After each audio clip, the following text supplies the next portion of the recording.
Namaskar. Hello and welcome to PGurus channel. I'm your host Sree Iyer. You all may have seen the kind of dynamics and dynamism that was shown at Palladam when the Prime Minister came for the conclusion of 𝗖𝗚𝗏 𝗖𝗏𝗏 I have today a new guest, Srikumar. He's a regular on our Tamil channel, but he's coming for the first time in English, and he has he has had an excellent record. He's another IT person, but politics is his enthusiasm. And he was introduced to me by 𝗤𝙬𝗍 𝗍𝗏. In fact, if you have seen some of the hangouts of 𝗤𝙬𝗍 𝗍𝗏, right after the Chhattisgarh surprise verdict, you would have seen him mention the name of Srikumar. Srikumar, namaskar and welcome to PGurus channel.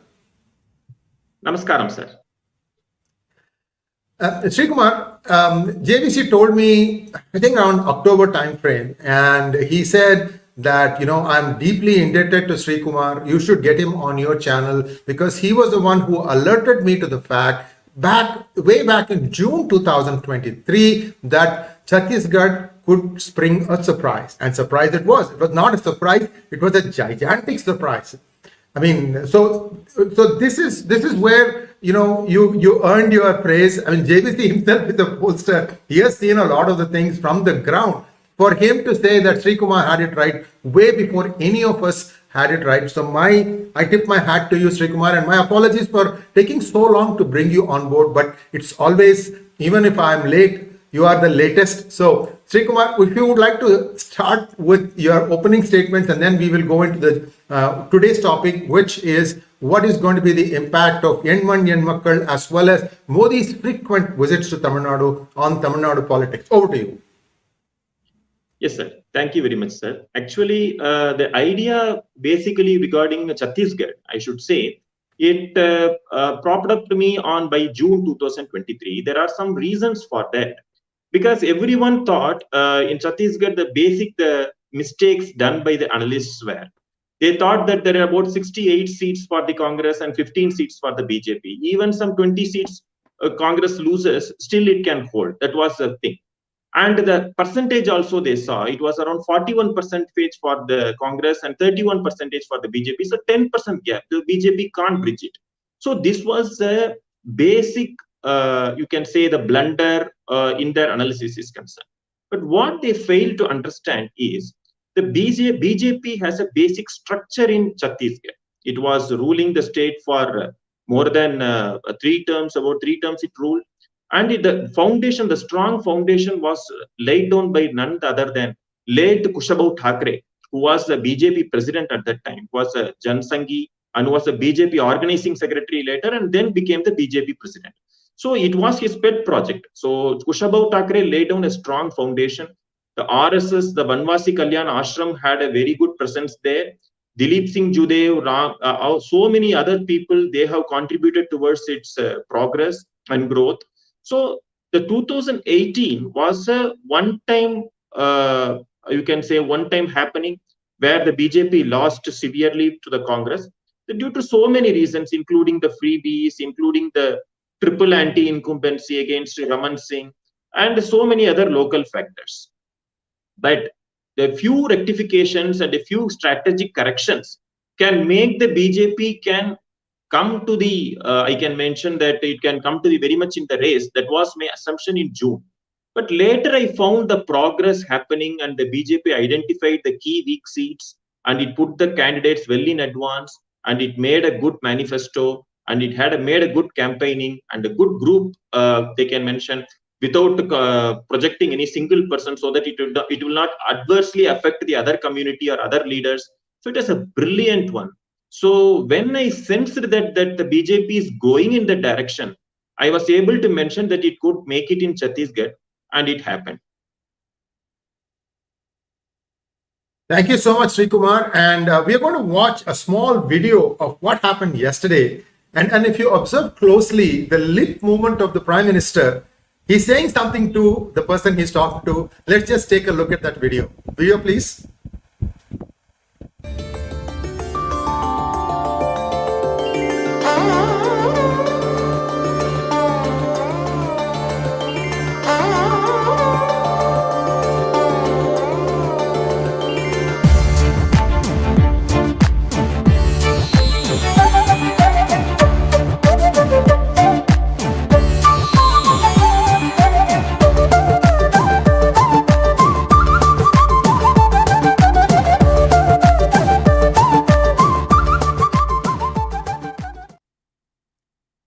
Can you guys guess what Modi ji said at the very end, where Annamalai just says this? Can anyone guess, guys, what he said? Sree, you will start with you, Sree. No, sir. I am very poor at lip reading. Well, I was looking for it and I played it in slow motion. I'm going to wait till what people say. What did Modi ji say to Annamalai? So this is a camaraderie. This one gesture of Modi, I'm telling you, this is going to shut the mouths of many of the dissensions in the BJP party. That because people heard that Annamalai has the trust of Modi, but they got to see for themselves. This is something that is new, where he said, "This is my guy.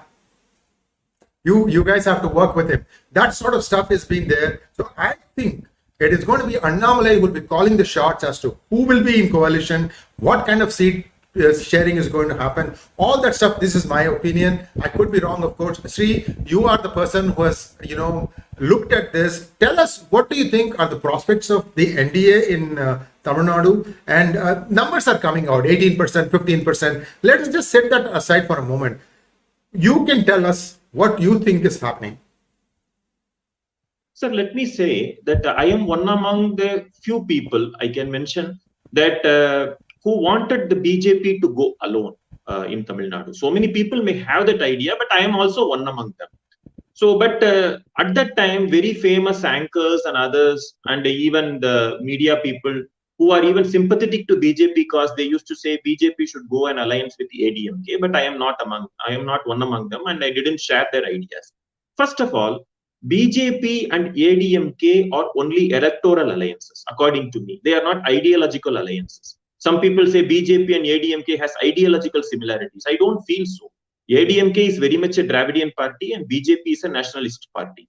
So for example, be it in temples, be it in 3 languages, be it in introduction of Navodaya, be it in NEET. So many places, BJP and ADMK don't share any equal platform. The only thing where they belong, they electorally converge is the anti-DMK sentiments.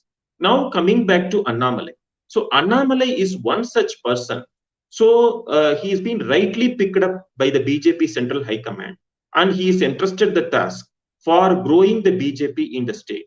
Because the uniqueness of Annamalai is, you see in any other states where the organic BJP people will be given the responsibility. They could be earlier could be general secretaries or spokespersons or vice president or party treasurers or samanya karyakartas who could be given a job for this. But this man, who is neither politically affiliated to any party before, he is being picked up from his IPS service from in Karnataka. He resigned his service and he joined, and he is being entrusted this task. He had so many challenges. First of all, he had a powerful DMK-led ecosystem to handle. It could be in the form of media, it could be in the form of journalists or opinion makers that was there. And he had to manage his own people who were very much averse to his elevation, I should say, because some of them wanted to tie up with the ADMK and they sensed Annamalai is a danger for that purpose. So that could be one of the reasons. But other than that, the trust of the people, winning the trust of the people. We should all remember BJP in the 2019 to 2021 scenario at that time, BJP was seen as a liability in Tamil Nadu. Any person who is affiliated or attached to that party will be seen as it will be seen as a mistake, or they will be facing public humiliation to be affiliated with that party. So much of other adverse reporting were happening. Though it was fabricated, it was an adverse reporting. At that time, this man enters. He takes up the mantle in his hand. He crosses all the obstacles one by one, and it is now manifested towards this Mann Makkal Yatra's final day, where you see the Prime Minister himself coming to the stage and acknowledging and appreciating Mr. Annamalai. So this is the background I can see. It was a momentous one.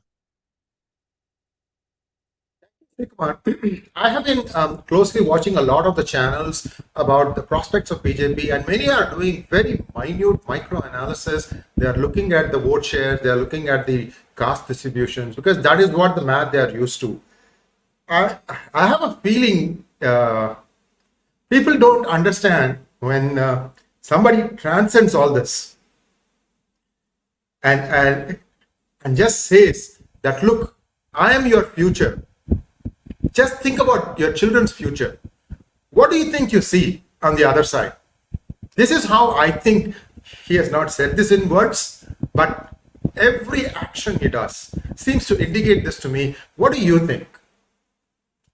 Yes, sir. After a long time, we are seeing a Tamil Nadu. It is towards a positive narrative. Always the Dravidian parties, always they grew up their political capital based on negativism as well as the negative narratives. You could see DMK started its political journey abusing Congress at those times. So it was like that. This is the first time we can see the Annamalai who is giving a positive narrative and also giving a message not only to his people around, also to the next generation.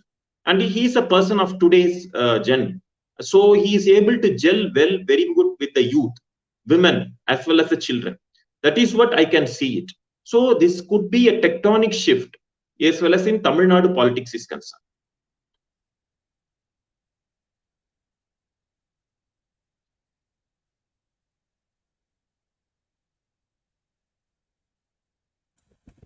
I was trying to respond to somebody on the chat window, even as you were saying, and I had muted myself. Thank you so much. But see, 234 constituencies have been traveled. Many said that, oh, he's going to only go for 10, he's going to go to 20. And just to prove a point, he started from a place which was rich in history, but it was something that has never been a BJP votary. I mean, BJP has had some vote share in Ramanathapuram, but it was very, I should say, poetic maybe, because you started where Ram Setu started. Think of it like a political battle, right? I'm starting from the same place where Rama started. All this happened a few months before the Ram Mandir. Now I'm trying to connect the dots backwards. Say, oh, okay, this is the significance of starting it from Rameswaram. I mean, these are all little things, Sree, but it goes into the mind of people and say, oh, wow, this man is doing this. He's also been on interviews where he's not afraid to show that he's a Hindu. I mean, he wears black, he goes to Sabarimala. And you know the nishtha that you have to follow to go to Sabarimala. So in every way, without saying the word that I'm a proud Sanatani, once in a while he says that. He has sent that message. I mean, you have this dichotomy in Tamil Nadu, Sree, which is that the most, nobody will step out of the house without putting a vibhuti like I have, okay? And yet they will go and vote for DMK, which is an atheist party. And when you try to ask them, what are you doing here? You say there is God, you pray to God, you don't step out of the house without doing puja. In your house, right in the front gate, there is a Ganesha. And yet you go and vote for this atheist party, and they'll explain this as saying, this is different, that is different. Right? So this is a equation I think he has tried to solve. What are your thoughts on that? Yes, this is a beautifully crafted narrative which was built by the Dravidian parties for a long time. They mentioned that whatever we are doing against only not the dharma itself, Sanatana itself, but the oppression by the Sanatana dharma. We are not against Brahmins, but against Brahminism. We are not against Hindi, but against the Hindi imposition. They will all have the spins for all those type of narratives. But what happened here is, Mr. Annamalai is one such person who is being handpicked by the BJP, who ticks all the boxes. You can see, you cannot brand him as a forward community or Brahmin or something else. You cannot brand him as a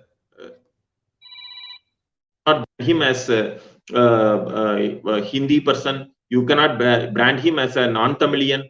So he cannot be branded in any way in these cases. But this was a big thing about Annamalai is he ticks all boxes where you can see he belongs to the OBC. He is an educated person. He is an youth. He has a commitment towards the Sanatana Dharma, and he knows what he is doing. So, and he has also the track record of a good police officer. So you cannot say that he is a novice in any public service or anything. And he has a meritorious record also. So as a person who ticks all the boxes, the initial resistance by the DMK and its ecosystem seems to be falling apart. So on the days to come. So on other things also is the Tamil Nadu people also has slowly started out to wake up from the slumber, because I can say the reception what you are getting now, in specifically for Annamalai in his yatra and its culmination in Palladam in Coimbatore. So you can see that BJP is not in any alliance with any strong parties, but still they are able to capture the imagination of the people. So that it shows the narrative which was built by the Dravidian ecosystem for a long time seems to be a losing stream, at least for the 2024 I should mention, and we should see how it goes forward. So let's get back to numbers, because that's what everybody wants to know. How many seats for BJP? How many seats for NDA? What kind of a strategy are they going to adopt? Who's going to be in? Who's going to be out? Who is in looking out? Who is out looking in? So clearly, the fact that ADMK chose to leave NDA, in some ways to me, and I think you'll agree with me, it has made the job of Annamalai easy. What do you say? I agree, sir, because it's a blessing in disguise for Annamalai. We should all see that the BJP will not kick any party out of its alliance. It is its track record, be it the TDP, be it Akali Dal, be it Shiv Sena, be it JDU. BJP didn't did anything that it won't openly push any of its alliance party out. They may feel uncomfortable, they leave, and they also come back. That is the usual practice of the revolving door of the National Democratic Alliance. Now, as far as Tamil Nadu is concerned, Edappadi had a sense of insecurity. When Annamalai was made the party president, he saw that BJP may capture his own opposition space. So, and instead of attacking the DMK, he began to attack Annamalai as well as the BJP. So that made the BJP, specifically Annamalai, more happier that he is given the limelight, what he was actually being sent for. And finally, what happened? So the Edappadi became a victim of his own trap. He thought the BJP will not win, specifically the 5-state election in December. So better we move out of the BJP clutches and regain the minority votes and start preparing, if not for 24, but for 2026. In this space, Annamalai positioned himself that he is a viable alternative for the anti-DMK. He was a viable alternative anti-DMK person, and he has the capacity to grab the votes. And fortunately, BJP also won in the 3 states out of 5 in the Rajasthan, Madhya Pradesh, and Chhattisgarh, which made Edappadi's position more murkier. So he is like a Trishanku. He cannot go out. He cannot come back to BJP, and he cannot go all alone also. That is why he is sitting and longing for alliances with PMK or DMDK. First, he wanted Congress to come. Now he is expecting the other parties to come to hide his own fallouts. That's what I feel so.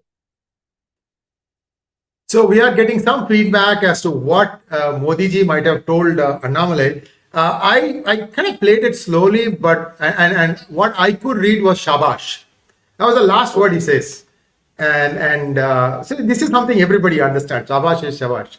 So that's what it looked like to me. Now let's move on. See, DMK has some, arrows in its chest. These are the things that they always will start out with.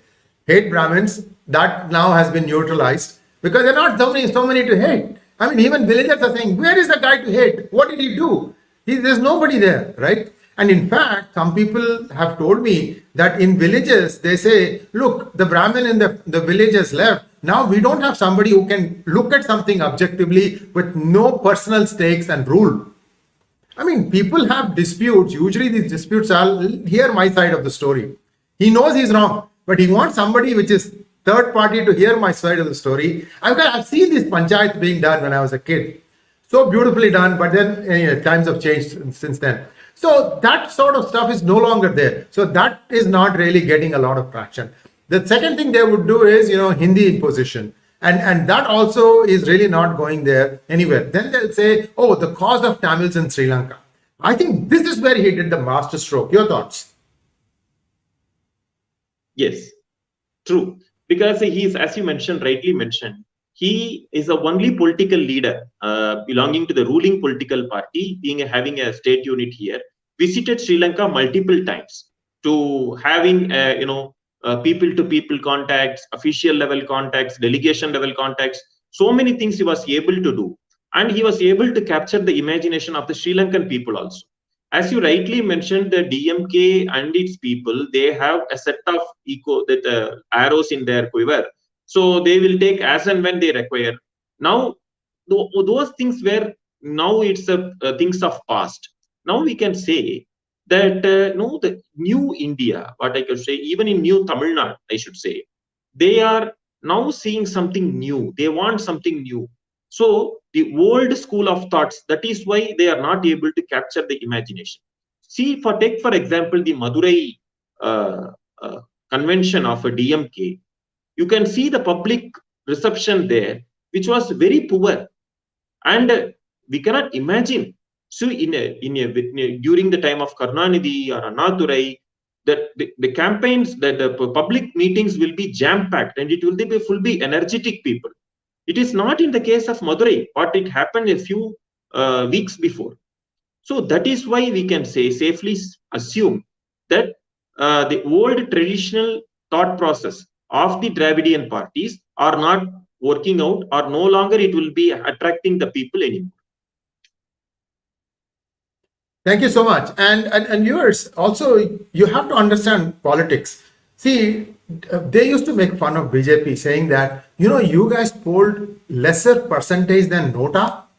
That was the derision with which they used to look at BJP. This is before Annamalai came along.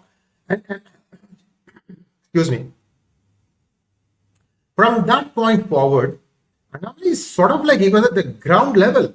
And the BJP also did some very good things. Some of the leaders of Tamil Nadu BJP unit, they all got shunted out or kicked up. That's how you say it in US. I mean, people may not like it because they literally interrupted, but many of them got moved out. I don't have to mention names. You guys know all the gubernatorial appointments and so on and so forth. So that he has a clean slate to work with. And I think he has done, I'm not saying that everything has been done. The boxes have all been ticked and that it's going to result, this popularity is going to result in a huge victory. But first thing that BJP had to do was that, because ADMK was the leader, even though it was a part of the NDA alliance, inside Tamil Nadu, ADMK saw itself as the leader. In fact, if you remember, many of the leaders would say, we won't talk with Annamalai, we will only talk with the central BJP unit. This was their, rhetoric to say that we still are the boss. Now with ADMK out, miscalculated, and then an act of desperation on part of DMK by making Udayinidhi Stalin make that statement that we will eradicate Sanatana Dharma like dengue. This is I am personally telling, this is my observation, this was an act of desperation. They saw the narrative slipping from them, they saw the ground slipping from under their feet, and they wanted to somehow hit back. The thing that BJP did, the BJP Tamil Nadu unit did, was they fully maximized this statement in places where DMK cannot be even heard. For example, in Madhya Pradesh, Kamal Nath said, don't even come. I don't want any dhotis on the stage. This is what he's believed to have said, Srikumar. So what I'm trying to say is there is a lot of groundwork that Tamil Nadu unit of BJP has done to get the pole position. ADMK is out, but all the other guys, PMK will still say, I got 7%, you only got 2%. Everybody will see the thing that is, favoring him or her. And now it's an undisputed, leader is BJP in the NDA of Tamil Nadu. And what do you think will be the composition? Who are all going to be there? First thing. Second thing is there going to be a nationalistic, that is Dravida versus national, that sort of a theme that BJP is going to come up with? Tell us a little bit about how you see the strategy unfolding. First of all, what BJP initially thought was to take it like Dravidian DMK versus others. So it wanted like first to have position itself with DMK on one hand, and the other parties converge it together with its following on the other side. Later, when ADMK moved out, what I foresee is the BJP will first only attack the DMK. So to position itself as a viable alternative to the anti-DMK politics, and to capture the second position, pushing the ADMK to the third position. That is what his first objective could be. Then going forward, so according to the response of the ADMK in the future, it will design its strategy. That's what I feel so. That is why I can say Mr. Modi was mentioning MGR and Jayalalitha's name in his speech yesterday. So he is not fully averse with the ADMK in the future. But at the same time, he wants to attract the ADMK voters by in his side. And also, he is prepared to go alone if the ADMK is not willing to come in its own terms. So going forward, BJP will entertain ADMK not at ADMK's terms, but its own terms. That's what I feel so. Thank you so much, Srikumar. And viewers, this is a series of conversations we'll be having with Srikumar. So let's not start getting into the guessing game, because first thing you need to see is the coalition. What kind of a coalition is going to get formed, and how many seats are BJP going to be contesting? Where are they contesting? Are those places their areas of strength? So we're going to have Srikumar participating with us on a regular basis, and this is just the first in a series of conversation. So let us just spark it at this point for today, and let's take a few questions that are being sent to Srikumar. Srikumar, few questions, and then we can wrap it up. Please. Venkatraman Muthuswamy has become a YouTube member. Thank you so much, sir. We appreciate your support. Ruben Loganathan wants to know, Srikumar ji, will the difference between Annamalai and other senior leaders over accepting defectors into BJP grow bigger and cause a big rift, as ADMK has claimed that 2 BJP MLAs are joining? Oh, right now, I don't think so in that way. BJP has only 4 MLAs. One is Mr. Gandhi of Nagarkoil and Vanati Srinivasan. They are both organic BJP leaders. They won't go. The other 2 are left are Nainar Nagendran and Saraswati of the other MLA. So they could be the possibilities, but still, if Nainar Nagendran is a potential candidate for Tirunelveli, and that Saraswati also is not the person who is planning to go, as far as I know. Things can change in the future, but ADMK is no longer in a position to attract any potential BJP leaders or strong leaders into its side. Especially in a national election. Exactly. Pradeep Tumati wants to know, how relevant is ADMK after Jayalalitha? AIADMK, as far as is concerned, moves around a leader. MGR was a leader. Jayalalitha was a leader. But Edappadi is not a leader. He is an effective organizer, we can say. As a chief minister, he was an effective manager, and he was a top executive. I should mention that. But to have the leadership, it needs something more. It needs a charisma. It needs a trust. It needs a cross pan Tamil Nadu presence. It needs a pan Tamil Nadu hold. That is lacking with Edappadi. So Edappadi is no longer a leader. He is a chief executive, I can say. Thank you so much, Srikumar. Last question now. What's up with Annamalai's beard? Mode wants to know. Maybe it is for 2024 elections. After 2024 elections, he will be more clean. So viewers, please subscribe to our channel. Please support us, and please support Srikumar. We are going to have Srikumar as a regular guest, most likely on Sundays at 9 p.m. And this Sunday we won't have it because I'm traveling, but next Sunday onwards we'll have that. And also, I see, Srikumar, I don't do Mukhastuti, but I'm telling you flat out, I see in you a future 𝗏𝗍𝗃 Iyer. Today we have 𝗏𝗍𝗃 Iyer who's covering, politics at the center. I see in you another 𝗏𝗍𝗃 Iyer on the facts, no extra, nothing less. And that's what we want to be. That's what PGurus wants to be. Thank you so much, sir. And please, viewers, very much honored, sir, by way of comparing myself with Mr. 𝗏𝗍𝗃 Iyer, He is a giant in his profession. So I'm very much honored. Thank you. It's just something that, it came to me when I, this conversation I'm going through. I'm saying, where have I heard something like this before? That's where the penny dropped. So thank you so much, Srikumar. And we'll be back again, viewers, next Sunday, not this Sunday, but the next Sunday with Srikumar at 9 p.m. IST. Namaskar. Thank you, sir. Thank you, everyone. Namaskar.